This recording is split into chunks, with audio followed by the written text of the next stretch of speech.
Hello, everybody. This is Josh White with Lucas Lighting. Today we're talking about polarity. So for starters, we want to make sure that you have a good multimeter that is true RMS. This can be a Fluke, this can be a Klein, this can be a Silly Tools, a Snap-on, a Matco. Doesn't matter what brand it is, and as long as it's a decent quality and it says true RMS on it. Second thing we want to make sure is that you have the black lead connected to the common and you have the red lead connected to your DC positive. We're testing polarity, so we want to make sure that these are correct so you have accurate measurement.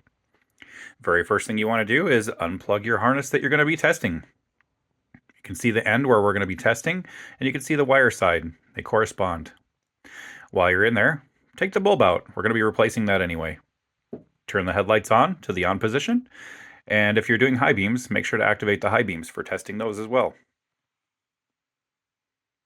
You put your meter in and you see a negative in front of your number. That means that your black lead is actually on the positive and your red lead is actually on the ground. You want to flip those and get a positive reading. Let's do that.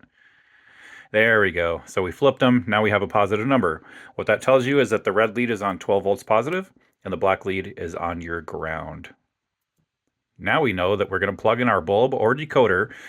The negative is going to be on that white with black stripe wire, and the positive is going to be the red with black stripe wire. We're going to have a correct polarity, and everything is going to work as it should perfectly for a very long time. If you have any questions about this subject or any other subjects that we cover, please feel free to call or text me at 408-623-1380. My hours are Monday through Friday, 8:30 a.m. to 5 p.m. Central Standard Time. You can email me anytime at support@lucaslighting.com. And of course, please subscribe to this channel for the most recent updates. Thank you so much for watching.